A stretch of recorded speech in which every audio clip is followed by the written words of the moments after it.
Hi again.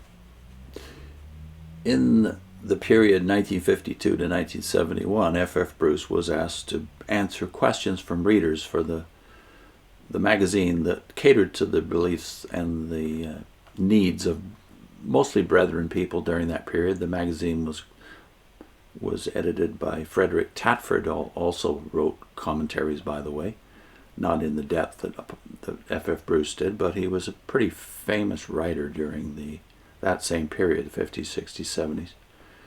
And Tatford asked F.F. Bruce to write a column in The Harvester, the magazine that, as I said, catered to the questions and the milieu of Brethrenism. To be more specific, Plymouth Brethren, a movement that started in the 1830s in England, but which has seen its doctrines and specifically its point of view on prophecy spread all over the earth by the Scofield Reference Bible. So F.F. Bruce is the most famous of Brethren scholars, at least to our generation and the last two generations before us, but there were many good Brethren scholars in the 1800s and early 1900s, including people like Tregelles, the great text critic, J.N. Darby himself, who is more or less the founder of the movement, but also people like William Kelly, and dozens of others who were good scholars. F.F. Bruce, though, is by far the most prominent Brethren scholar of our generation. Here he's dealing with the question of 2 Thessalonians 2:7 on the man of lawlessness, and I thought I would read the passage, or at least two verses of the passage. He's dealing with verse 7. But from verse 6, that passage says, "And you know what is restraining him," that is, the man of lawlessness, "now, so that he may be revealed in his time. For the mystery of lawlessness is already at work. Only he who now restrains it will do so until he is out of the way." Now, there's a lot of debate about what this means. So the question thrown at F.F. Bruce here is, in 2 Thessalonians 2:7, where the Revised Version renders, "Only there is one that restraineth now, until he be taken out of the way," I understand that the right rendering of the Greek is, "until he comes out of the midst," referring to the emergence of Antichrist. Would you please comment on this and also on the restrainer's identity? Bruce says, "The suggestion that the clause 'until he be taken out of the way' should be translated 'until he comes out of the midst' is due to an imperfect acquaintance with Greek idiom.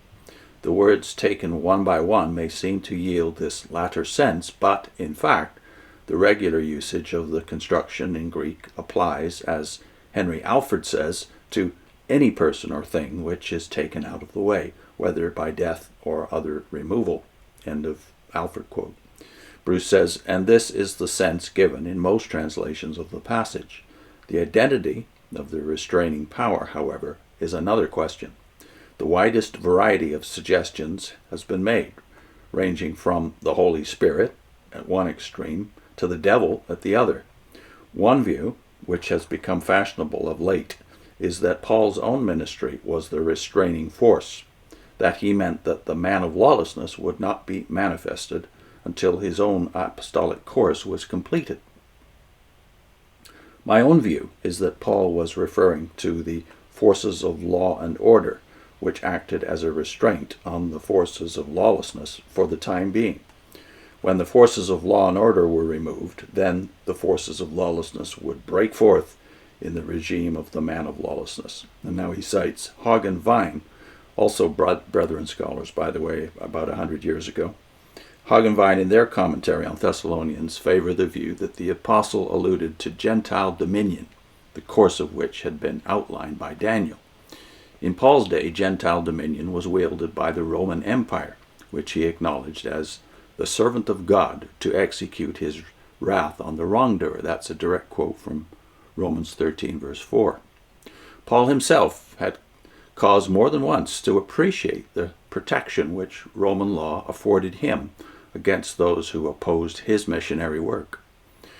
And if something of this sort is in his mind, it may explain his unusually reticent and elusive style in 2 Thessalonians chapter 2, verses 6 and the following verses. If he meant the Holy Spirit or his own apostolic ministry, he could have said so expressly. But it would have put the Thessalonian Christians in a very delicate situation if a letter addressed to them, containing an apparent reference to the prospective removal of the imperial sovereignty, fell into the hands of the police. It was only a few weeks since Paul was obliged to leave Thessalonica in a hurry because his accusers charged him with proclaiming another emperor or another king, one Jesus. That's, by the way, Acts 17, verse 7. And more explicit wording at this point in his letter might have seemed to confirm the most sinister implications of that charge. On that occasion, Paul's friends in Thessalonica had given security for him, and he certainly did not wish to embarrass them again.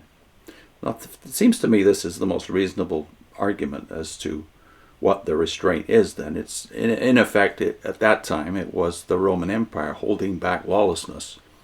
And the early church fathers and the medieval commentators were pretty much unanimous, as far as I can tell, in upholding this idea that the only thing holding back the man of sin was the Roman Empire itself and what it stood for, which was, of course, Roman law, which is still a very rich heritage of the West.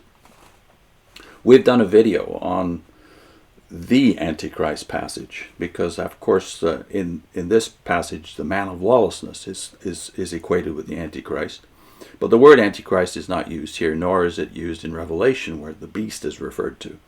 The Antichrist passage is really in 1 John, and we've done a video, a pretty long video on that passage, where we take up J.W.'s, Jehovah's Witnesses, Gnostic heresy.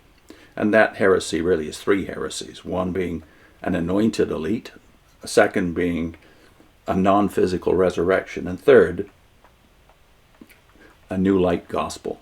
So I'll put a link onto that video on your screen. See you soon.